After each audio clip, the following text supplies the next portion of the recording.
grupper, de diskrimineras mest för att de är inte män och de är inte många gånger inte shia, som till exempel många kurdiska kvinnor och baluchiska kvinnor och kvinnor från Turkmenistan särskilt.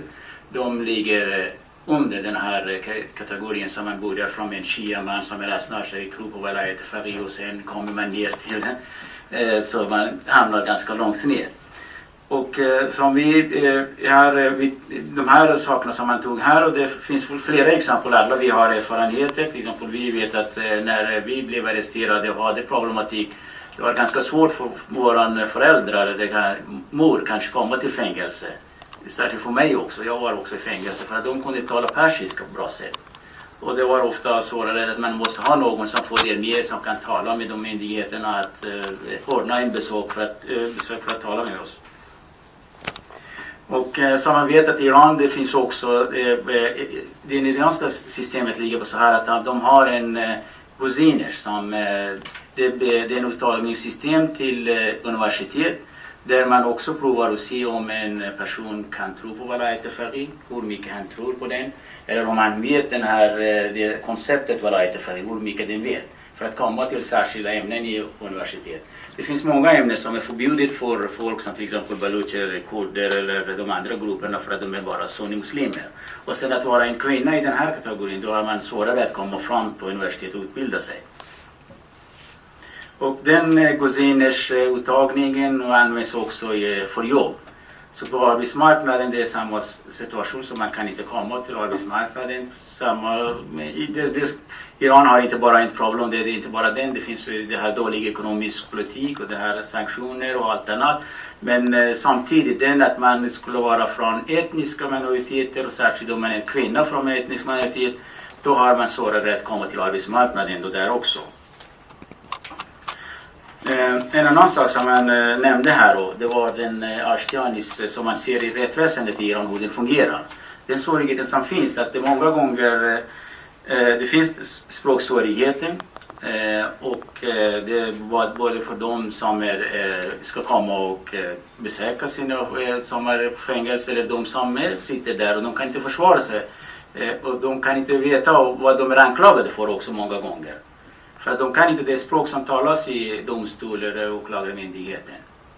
Sen saken är en annan, till exempel det finns inte de här institutionerna själva, till exempel domstolen finns inte i närområdet, till exempel i Baluchistan, det finns inte där. Och för att komma till domstol man måste resa bort, långt bort ibland också, och det kostar också. Det är inte så lätt att komma till domstolen rättsväsendet i Iran för många gånger, för att man talar om Iran och oss att man återgår ofta det finns de här fjärran områden.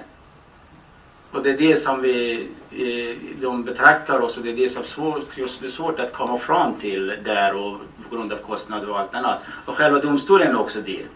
Det är inte så lätt att betala för den samtidigt. Så det finns olika situationer som begränsar möjligheten till arbete, till utbildning och till att få rättvisa. Särskilt för kvinnorna som från de minoritetsgrupperna, de har ekonomiskt svårare från alla grupper.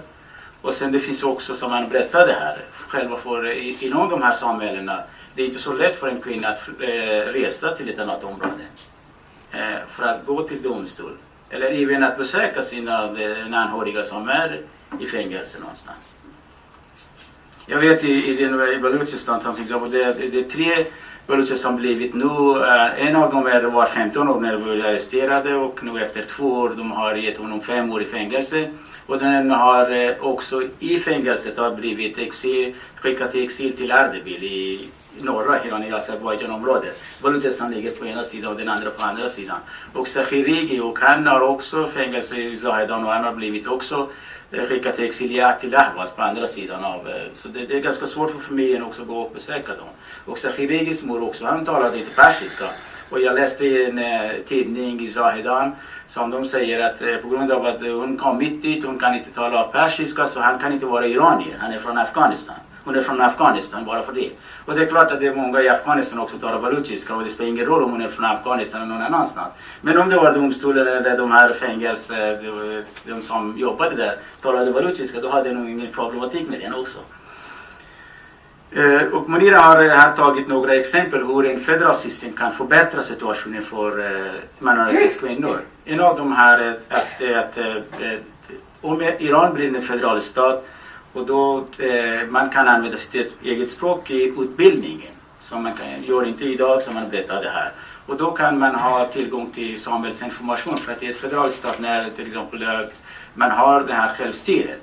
Så man använder språket i skolan och sen rättväsendet skulle vara också på eget språk. Och då har man den regionala eller den provinciala rättssystemet också som kan vara tillgänglig för dem. Och när skolan är på eget språk så man kan lära sig, nu man måste till exempel en flicka från Balochistan som har, när jag började i skolan så det var alla i min ålder, att i 5 månader av året vi hade ingen böcker, ingen lärare. På slutet av de 4 månader som var kvar av studieåret så kom en lärare och man fick böcker och började studera.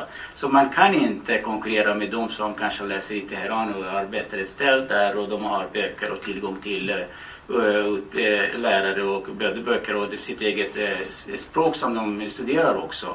Men när man får en federal stat så kanske man får, i alla fall det måste vara ett federal stat att man undervisar i sitt eget språk och så man har information i sitt eget språk.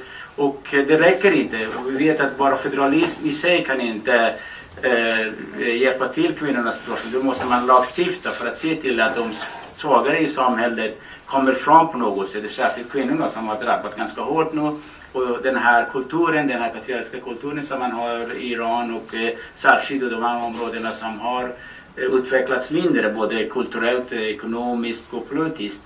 Att de får de här särbehandlas så att kvinnornas rättigheter respekteras mer och att man som man sa kommer fram, själva kvinnorna som måste komma fram, bli mer politiskt aktiv och komma till de här politiska partierna eller andra institutioner och så visar sig på FN. Vi var just jag och Parvane var i Genève och där det var Minority Forum och det var cirka 500-600 aktivister från olika världar som har varit där och där jag beklagar att Sverige inte är ganska aktiv där. Till exempel Österrike är mycket aktiv inom kvinnofrågor och minoritetsfrågor där.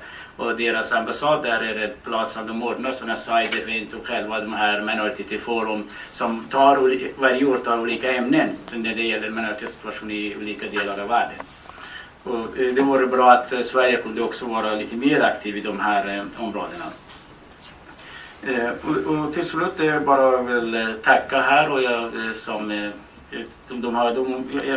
beklagar igen att Munira inte är själv här för att jag bara läste hennes föredrag en gång så jag försökte säga vad hon hade tyckt och tänkte men det blir inte samma sak i alla fall. Tack.